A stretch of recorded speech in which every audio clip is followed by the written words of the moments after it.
You couldn't be there for me, Dad, so why are you pretending to be hers? Claire's voice cracked through the penthouse like glass, shattering her fists, trembling as she pointed at the little girl hiding behind the couch. Alexander the billionaire. Everyone feared suddenly looked powerless, cornered by the daughter he had lost, and the child who now clung to him like lifeline. The air was sharp with betrayal, the silence unbearable until a whisper from the girl turned the whole room upside down. What do you feel in this moment? Anger? Heartbreak? Hope? Tell me in the comments below. The wooden bench was colder than it should have been that June afternoon in Central Park. Families strolled past in clusters, fathers hoisting kids onto their shoulders, balloons bouncing in the air like little bursts of joy. The sound of laughter carried easily on the breeze. For most people, it was Father's Day, a celebration of connection, love, and presence. For Alexander Grant, one of the wealthiest men in New York, it was nothing more than another reminder of what he had lost. He sat with his tailored coat buttoned tight, staring at the small gift bag resting at his side. It wasn't a gift he'd received. It was a gift he had bought months ago for his daughter Claire, but never had the courage to give. His fingers tightened around the phone in his pocket. No calls, no messages. The silence was louder than the noise around him. Claire hadn't spoken to him in almost a year, not since the night she told him, "You were never really here." Dad before slamming the door and choosing her mother's home instead. The words still sliced through him every time they replayed in his mind. At 50, Alexander had everything he once thought mattered. His company stretched across continents, his name was on buildings, and his wealth could open almost any door. Yet, on that bench, surrounded by joy he couldn't touch, he felt like a man with nothing. He had built a life of marble and glass, but no one to share it with. The sharp ache of loneliness was worse on this day than on any other.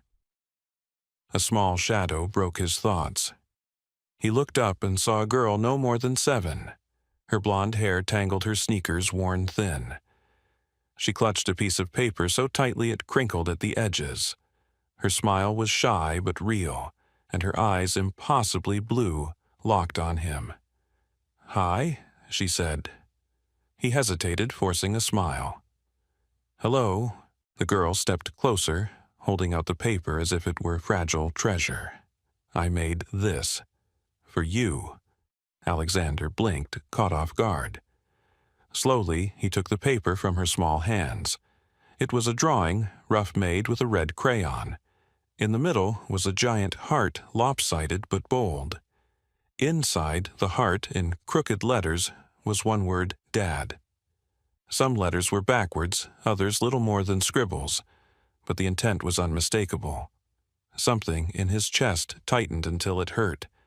"Why give this to me?" he asked, softly. She shrugged, the kind of shrug children use when the answer is too big for words. "I don't have a daddy, but it's Father's Day, so maybe you need it." Her voice was light, almost casual, but her words landed heavy. Alexander searched her face, unsure what to say. "Where's your father? I never had one," she said matter-of-factly. "My mom said he left before I was born. She took care of me, but she got sick. Real sick. Then she went to heaven." The words were spoken so plainly it broke him more than tears ever could. He swallowed his throat raw. "Who takes care of you now?" The girl twisted the hem of her shirt. "Sometimes my grandma tries, but she's sick too, so I just stay around. Sometimes here, sometimes other places." She glanced at the benches nearby. "It's not too bad. At night the stars are pretty." Alexander stared at her, struggling to breathe evenly. He had spent millions on paintings, private jets, rare wines. Yet here was a child surviving on scraps of kindness, offering him the only gift she had. He realized with a jolt how different their worlds were and how alike their emptiness felt.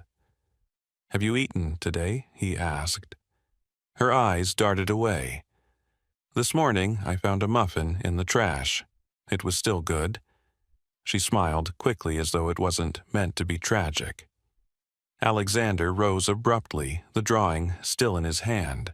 The thought of a little girl digging through garbage on Father's Day made him feel physically ill. He looked down at her, and in that instant, something shifted inside him. This wasn't chance. He couldn't explain it, but he knew the truth with absolute clarity. He couldn't just let her walk away. "What's your name?" he asked Lila. "Lila," he repeated slowly, as if the name itself mattered. "How old are you, 7?" He nodded, his chest heavy but steady. "Well, Lila, today's Father's Day. How about I be your dad for today?" Her eyes widened, a spark of light rushing in as if someone had opened a window to the sun. "Really, yes. For today." Lila slipped her tiny hand into his without hesitation. Her fingers cold but certain. She looked up at him with a smile so pure it disarmed every defense he had built over decades. Then, "Can we get something to eat, Dad?" The word landed on him like a miracle and a wound, all at once. He hadn't heard it in years. His throat tightened, but he managed to nod. "Yes. Let's get you something to eat." As they walked side by side through the park, passing fathers and children who seemed to live in a different universe, Alexander realized he was no longer just a spectator of the day. For the first time in years, he wasn't entirely alone. And though he didn't yet know it, this small encounter was about to change his life in ways he never could have imagined. The diner on the corner smelled of fried onions and fresh coffee, the kind of place Alexander Grant hadn't set foot in for decades. He usually dined where the menus had no prices, and the staff whispered his name like it was sacred. Yet here he was, sliding into a red vinyl booth with a little girl who looked like she belonged everywhere and nowhere at once. Lila leaned forward, her elbows on the table, scanning the laminated menu as though it were a treasure map. "Can I order anything?" she asked, her eyes wide. "Anything," Alexander answered, realizing he meant it. She tapped her finger against a picture of a cheeseburger with fries. "This one. And could I have a milkshake, too?" Chocolate is perfect," he said. When the waiter came, Alexander ordered coffee for himself, but added another burger at the last second. It felt wrong to let her eat alone. She grinned, her whole face lighting up, and for a moment he forgot about the empty gift bag sitting back on that bench. While they waited, Lila began to chatter. She told him about her mother who used to work cleaning houses, about watching cartoons on a cracked phone screen, about falling asleep to the sound of her mom humming a tune she could no longer remember. She spoke with the kind of openness only children and the broken-hearted carried, painting her story without asking for pity. Alexander listened, truly listened, in a way he hadn't with anyone in years. He thought of Claire, his own daughter, and how many of her stories he'd brushed aside in favor of conference calls and business trips. The food arrived, and Lila attacked the burger with both hands, ketchup streaking across her cheeks. She chewed slowly, as if making each bite last. "This is the best thing I've ever tasted," she announced with complete conviction. Alexander took a bite of his own, the simple flavor oddly grounding. For a man who had eaten at Michelin-starred restaurants from Tokyo to Paris, it was strange that this moment, grease on his fingers, a child smiling across from him, felt like a banquet. When the plates were cleared, he asked, "What do you want to do now?" Lila thought for a moment, her lips pursed. "I want to see something beautiful. My mom always said the world was full of beautiful things, but we never had time." Without another word, he hailed a cab and took her to the Metropolitan Museum of Art. She skipped through the wide halls, her sneakers squeaking against the polished floors. Standing before the Egyptian wing, she stared up at a massive stone sarcophagus with awe. "Is it real?" she whispered. "As real as it gets," Alexander said. She pressed her palm against the glass, her reflection blending with ancient history. Then one day, I want to be an explorer. I want to see all the things people forgot. Her words lingered with him as they moved from exhibit to exhibit, her questions tumbling out faster than he could answer. For the first time in years, he felt alive, as though her wonder had shaken the dust off his soul. Later, he rented a horse-drawn carriage in Central Park. Lila gasped as the horse trotted forward, pulling them past trees strung with afternoon light. She leaned against him, pointing at every dog balloon and musician they passed, her voice filled with discovery. "What's it like to be a dad?" she asked suddenly, catching him off guard. He cleared his throat. "It means taking care of someone, protecting them, teaching them things, and being there when they need you." "Did you teach your daughter things?" His chest tightened. "Not enough," he admitted. "I missed too much." Lila looked at him seriously, her blue eyes too wise for her years. "But you're being a good dad to me today." The words pierced him sharp and healing all at once. By evening, they stopped at a small ice cream stand. She picked chocolate again with rainbow sprinkles piled high. Sitting on the curb, she swung her legs and licked the melting cone as if it were a miracle. Alexander watched her, the simple joy in her face more valuable than anything he'd ever bought. When the last of the daylight faded, Lila grew quiet. Her eyes grew heavy, but she fought to stay awake. "I don't want today to end," she whispered, "because when it does, you'll leave." Alexander studied her, a lump rising in his throat.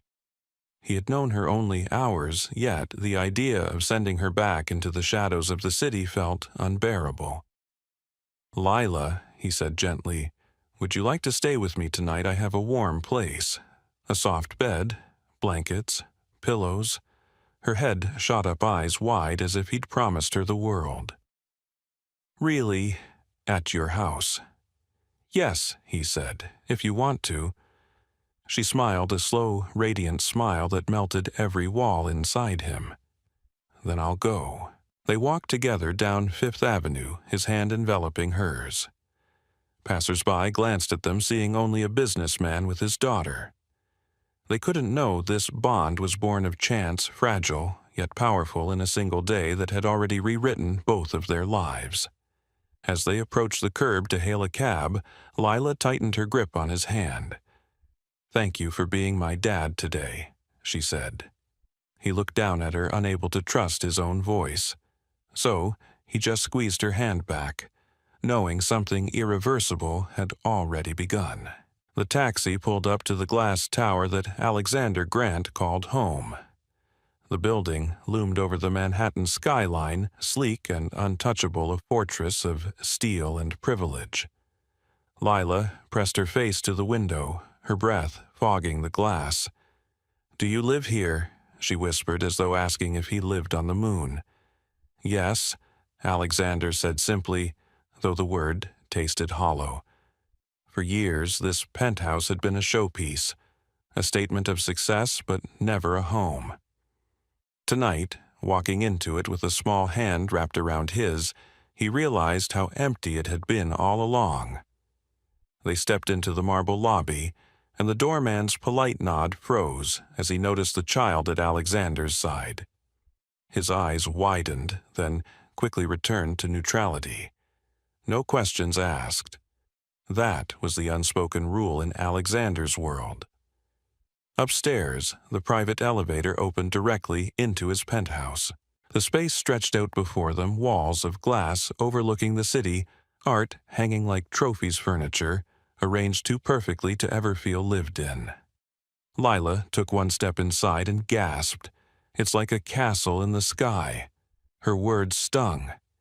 He had built this castle, but not for love, not for family. It had been armor. "Come," he said gently. "Let me show you around." She wandered wide-eyed through the rooms. In the music corner, she stopped at a gleaming grand piano. "Can I touch it?" she asked. "Of course." Her small fingers pressed a key, and the sound echoed through the empty air like the first drop of rain in a desert. She tried another note, then another, until she was giggling at the strange, magical noise. Alexander found himself laughing too, a sound he barely recognized as his own. Next, he led her down the hall. When she stepped into a guest room lined with shelves of books, she spun in a slow circle. "This is a castle library," she said with certainty. She ran her hand across the spines, though most had never been opened. "Do you read all these?" "Not as much as I should," Alexander admitted. She plucked one off the shelf at random, holding it against her chest as if claiming it. "Maybe you can read it to me tonight." He nodded, throat tight. "Yes, I'd like that." In the bathroom, she stopped short at the gleaming tub. When he turned on the faucet, hot water rushed out in steady streams. She dipped her hand in and yelped in delight. "It's warm. It's like magic." Her joy over something so ordinary pierced him. He remembered her saying she had washed in cold water sometimes, none at all. Tonight, she would sink into warmth. He fetched a soft towel and a new lavender soap still wrapped in paper. She held it to her nose, eyes closing. "It smells like flowers." Later, when she emerged in a pair of pajamas far too big for her cuffed at the wrists and ankles, she looked at him shyly. "They're from your daughter's room, aren't they?" He hesitated. The room still held traces of Claire's stuffed animals on the bedposters on the wall, frozen in time since the day she left.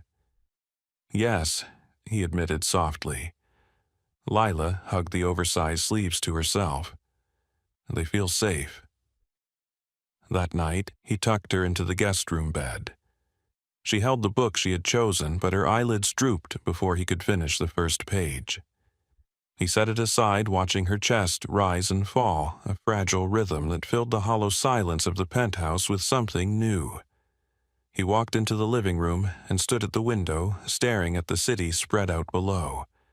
Millions of people, thousands of stories unfolding, yet this one, this unexpected crossing of paths, had cracked something open inside him. For years he had drowned himself in work to avoid the shame of failing his daughter. Now, a child who wasn't his had walked into his life and offered him a chance at redemption. The next morning, the penthouse felt different. He made scrambled eggs in the kitchen, something he hadn't done in years. Lila appeared barefoot, her hair a wild halo rubbing her eyes. "Did you make breakfast?" she asked, as if he'd performed a magic trick. "Yes," he said, placing a plate in front of her. She ate with both hands, grinning. "You're really good at this dad thing." He smiled, though a pang of regret followed. If only Claire had said those words to him once. Later that afternoon, as Lila drew pictures at the dining table, Alexander's longtime assistant Richard arrived with a folder of documents. He froze at the sight of the little girl, confusion flickering across his face. "Mr. Grant," Richard said carefully, "I wasn't aware we had company." Alexander cleared his throat. "This is Lila. She's staying here for a while." Richard's brow furrowed. "Sir, you understand how this could look. A child brought here without explanation, people might misunderstand. The press, the board, social services, I don't care what they think." Alexander interrupted sharper than he intended. He softened his tone. "She needed help, that's all that matters." Richard hesitated, then nodded, but the unease in his eyes lingered. Alexander knew he was right. Questions would come. People would judge. Yet for the first time in years he felt firm in his choice. That evening, as he cleared the dishes, his phone buzzed. He glanced at the screen and froze. Claire. The name burned into him like a wound reopened. His thumb hovered, then he answered. "Dad." Her voice was cautious, unfamiliar with tenderness. "Claire," he breathed. "I heard it's Father's Day. I don't know why I'm calling, I don't even know what to say." His knees nearly buckled. He pressed a hand to the counter, searching for words, but before he could, she continued, her voice sharp now. "Someone told me you've been seen with a little girl." "Is it true?" Alexander's heart pounded. Yes, her name is Lila. She's staying with me. She needed somewhere safe. Silence, then icy and trembling. You couldn't be there for me, but you're playing father to some stranger. Claire, it's not like that. But the line clicked dead. Alexander stood motionless, the phone still pressed to his ear. In the other room, Lila hummed softly as she colored, unaware that storm clouds were gathering. He closed his eyes, the weight of past mistakes pressing hard. Two worlds, his fractured bond with Claire and this fragile new connection with Lila, were on a collision course. He didn't know if he could survive the impact. The knock at the door came sharp and unexpected. Alexander opened it and froze. Claire stood there, older than the last time he'd seen her, yet every bit the daughter he remembered. Her eyes, the same deep brown as her mother's, were hard. She stepped inside without waiting for an invitation, her gaze sweeping the room until it landed on Lila, sitting cross-legged on the floor coloring. "What is this?" Claire's voice was low-controlled but trembling with emotion. Alexander tried to steady himself. "Claire, this is Lila. She needed a safe place." Claire turned on him, her expression tightening. "You couldn't be there for me, but now you're playing house with some stranger. Do you have any idea how insulting that is?"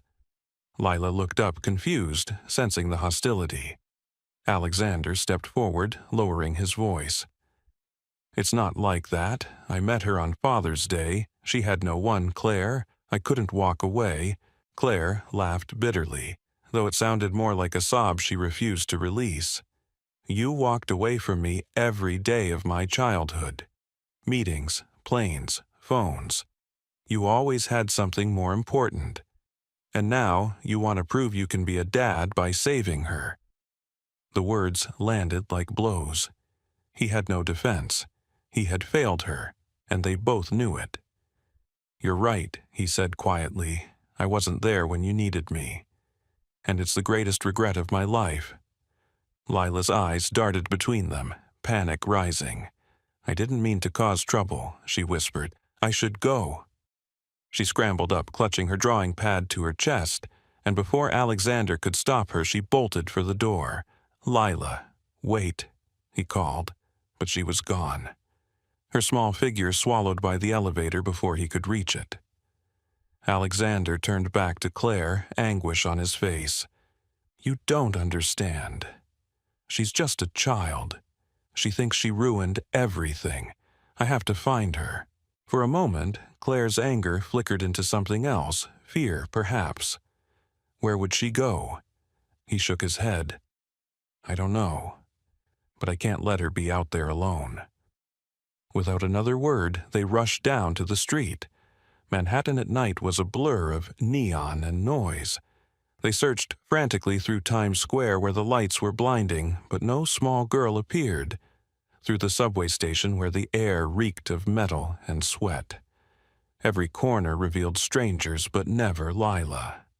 Alexander's chest tightened with every passing minute.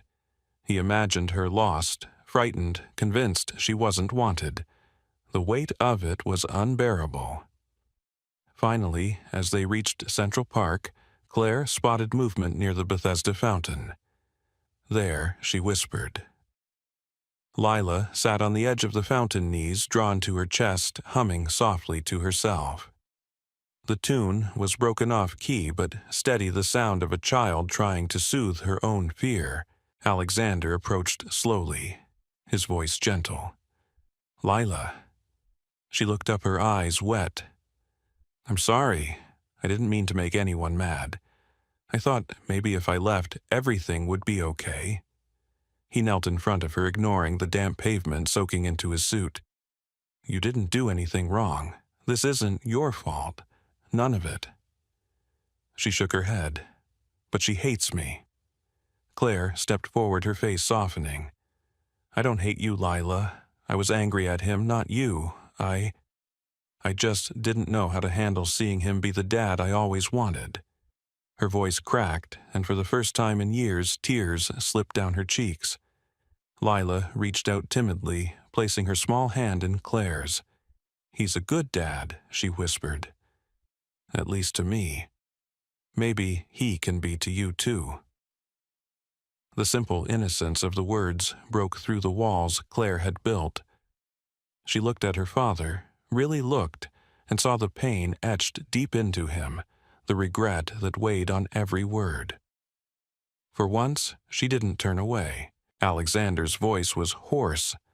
"I can't change the past, Claire, but I want to do better now, with you, with her, if you'll let me." The three of them stood there in the cool night air, the city alive around them, yet for a moment it felt as though time had stopped. Claire didn't answer right away, but she didn't pull her hand from Lila's either. The next morning, a knock on the door brought another kind of reckoning. A woman stood there dressed professionally, her badge identifying her as a social worker. Richard must have made a call. She introduced herself calmly, but her eyes flicked with quiet judgment at the sight of a child in a billionaire's penthouse. "I've received reports about a young girl staying here," she said. "We need to discuss her situation." Alexander nodded his jaw tight. He knew this moment was inevitable. But as he looked at Lila, still clutching her sketch pad, and at Claire, who now stood beside them rather than apart, he realized something important. Whatever questions came, whatever obstacles lay ahead, he wasn't going to turn away this time. For years, his choices had been about power, wealth, and control. But standing there, flanked by the two girls who had shaken his life to its core, Alexander knew he was finally ready to fight for something real. The social worker sat at the long dining table, a notebook open in front of her. Lila swung her legs nervously beneath her chair, clutching her drawing pad as though it were armor. Alexander sat across from them, his hands folded tightly while Claire lingered by the window arms, crossed but eyes softer than the night before. "Mr. Grant," the woman began her tone. "Even I need to be sure Lila is safe here. She's been through a great deal of loss. Stability is critical." Alexander leaned forward. "I understand. She is safe here. I'll do whatever it takes, temporary custody, guardianship, fostering. I don't care about the labels. I only care about her." Lila glanced up at him, her small fingers relaxing just slightly on the sketch pad. The social worker studied him for a long moment, then nodded. "We'll begin with fostering while we confirm her grandmother's situation. If her grandmother can't care for her, we'll revisit adoption." The word adoption hung heavy in the air, both terrifying and hopeful. Alexander's chest tightened. He knew what he wanted, but he also knew he had to earn it. Over the weeks that followed, the penthouse transformed. The sterile perfection gave way to something alive. Lila's drawings began appearing on the refrigerator taped to walls tucked into corners of the living room. One showed a stick figure man with a suit and a crooked smile holding the hand of a smaller girl with bright yellow hair. Above them she had written, "Me and Dad." Alexander had stood staring at it for a long time, overwhelmed by the weight of what those words meant. He found himself in places he never thought he'd be, crouched on the floor, helping her build a puzzle at the kitchen counter, attempting pancakes that turned out misshapen but edible, reading stories aloud long after she had fallen asleep. Each small act stitched something back together inside him. Claire watched all of this cautiously, at first keeping her distance, but little by little Lila's easy affection chipped away at her resentment. One evening, Lila insisted they all eat together. Claire sat stiffly at the table, but when Lila passed her a drawing she had made of two sisters, Claire laughed for the first time in years. The sound startled Alexander, and for a moment it felt like the family he had always longed for but never managed to protect. The turning point came when Alexander canceled a major international meeting to attend Lila's first school art show. His company's executives were furious, investors confused, but Alexander didn't flinch. He sat in the small folding chair of a crowded gymnasium, waiting for Lila to walk across the stage and point proudly to her picture taped to the wall. She spotted him instantly waving so hard her arms shook. The smile on her face erased every doubt about whether he had chosen correctly. After the show, Lila ran to him breathless. "You came?" "Of course I came," he said, lifting her into his arms. "I wouldn't miss it for the world." From the side, Claire watched quietly, her eyes glistening. Later, when the crowd thinned, she approached him. "You really mean it this time, don't you?" Alexander looked at her, his voice steady. "Yes, I've wasted too many years chasing things that didn't matter. This being here for you, for her, that's all that matters now." Claire didn't respond right away, but she didn't walk away either. Instead, she rested her hand on his arm, the first small gesture of forgiveness he had received from her in years. Back at the penthouse, Lila drew a new picture. This time it showed 3 figures, a tall man, a girl with yellow hair, and another girl with brown hair, all holding hands beneath a bright sun. Above it, she wrote a real family. She taped it to the wall in the hallway, right where Alexander would see it every morning. The social worker returned weeks later for an update. She walked through the penthouse noting the changes, the drawings, the laughter echoing from the kitchen, the piano keys sticky from Lila's constant tinkering. She smiled faintly as she closed her notebook. "Mr. Grant, I can see she's thriving here. We'll begin the adoption process if that's your wish." Alexander's answer was immediate. "It is." That night, he sat with both Claire and Lila on the balcony overlooking the city. The skyline shimmered, but for once it didn't feel cold or distant. It felt like a backdrop to something real. "You know," Claire said softly, "I used to think you cared more about money than me. But seeing you with her, maybe you've changed." "I have," Alexander admitted. "Not because of business, not because of age, because of her. Because of both of you." Lila leaned her head on his shoulder. "We're your family now." He kissed the top of her head, tears stinging his eyes. "Yes, my family." For Alexander, the unbelievable part wasn't that a poor girl had given him a crayon drawing on Father's Day. It wasn't even that she had ended up living in his penthouse, reshaping every corner of his life. The truly unbelievable part was how she had given him something he thought he had lost forever, a second chance to be a father, and a chance to be the man he had always wanted to be. The next morning, he walked into his office building where assistants and investors lined up with questions, contracts and complaints. He paused, then turned back toward the elevator. For once, he didn't feel compelled to stay. Instead, he pulled out his phone and sent a simple message to Claire and Lila, waiting at home. "Lunch, my treat. Don't start without me." Because for the first time in his life, Alexander Grant finally understood. Wealth was never the point. Presence was. And he wasn't about to miss another moment. If this story touched you, take a moment to tell someone close to you what they mean to you. Share it. Spread it. Remind the people you love that presence is the greatest gift of all. Alexander's story began in silence on a lonely Father's Day, when the weight of his own choices nearly crushed him. He had everything that society celebrates: wealth, prestige, and power, but he lacked the one thing that gives those treasures meaning: connection. His daughter Claire had turned away exhausted by years of broken promises and absence, and Alexander sat convinced that he had ruined every chance to be the father she deserved. That emptiness could have swallowed him whole. But life in its unpredictable way introduced him to Lily, a child with nothing, no home, no father, no protection, yet somehow carrying a gift of love that money could never buy. Their first meeting was fragile, almost unbelievable. A hungry little girl offering a hand-drawn heart to a man who had long forgotten what it meant to love without condition. That simple gesture cracked open Alexander's walls. It forced him to see not just the life he had wasted, but also the life he could choose to build. The days that followed were not perfect.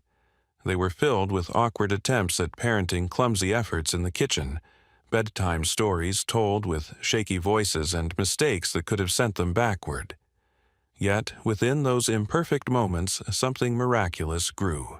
Trust, laughter, and a sense of family that Alexander had lost long ago. The collision between his two worlds, his estranged daughter and the orphan girl who had begun to feel like his own, was messy, painful, and raw.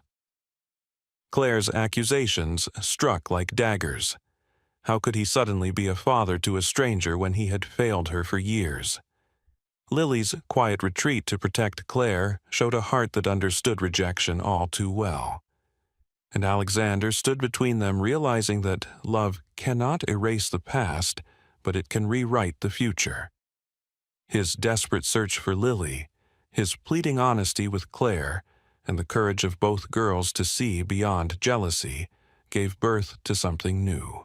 That moment in the park, when they chose to stand hand in hand, was not the end of their conflict. It was the beginning of a new kind of family. In time, Alexander made it official. He adopted Lily not as a replacement but as an expansion of his heart. Claire found not a rival, but a sister who shared her father's love, and together they formed the home Alexander had once believed was lost forever. The mansion that had felt like a museum finally echoed with laughter, art taped on the fridge flowers blooming in the garden, and pancakes that were crooked but filled with joy. What was once a monument to wealth became a living space filled with love. So what can we, watching from the outside, take from Alexander's journey?